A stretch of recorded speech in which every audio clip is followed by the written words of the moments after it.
ہم کریں گے ہر مظلوم کی حمایت۔ السلام علیکم ناظرین، میں ہوں حورین فاطمہ اور آپ دیکھ رہے ہیں حمایتی نیوز HD چینل۔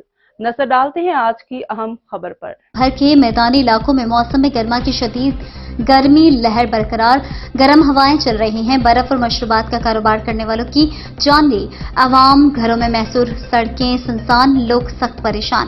بالکل اسی طرح میدانی علاقوں سمیت دیہی اور گرین بیلٹ علاقوں میں درختوں کی کٹائی کی وجہ سے گرمی کی شدت میں اضافہ ہوا ہے۔ ضلع صحبت پور وہ واحد ضلع جس میں ایک دن بھی درختوں کو کاٹنے کے حوالے سے کوئی پابندی نہیں۔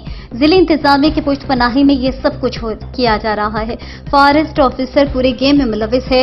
فارسٹ آفیسران کو درختوں کی کٹائی کرنے والے ٹھیکیداران کی طرف سے لاکھوں روپے کمیشن مل رہی ہے، ان کو کوئی پرواہ تک نہیں۔ ضلع صحبت پور میں تمام افسران کی کھلا چھوٹ دے دی گئی۔ بالکل اسی طرح فارسٹ آفیسر بھی بہتی گنگا میں اپنا ہاتھ صاف کرتے جا رہے ہیں۔ محکمہ جنگلات کے اعلیٰ ایماندار افسران سے گزارش ہے کہ ضلع صحبت پور میں درختوں کی کٹائی بڑے پیمانے تک جاری اور لکڑیوں کے بیوپاریوں کے ٹال لگے پڑے ہیں اور فارسٹ آفیسران کی سرعام سرپرستی میں درختوں کی کٹائی کی جا رہی ہے۔ مزید خبروں اور اپڈیٹ سے باخبر رہنے کے لیے دیکھتے رہیں حمایتی نیوز HD چینل۔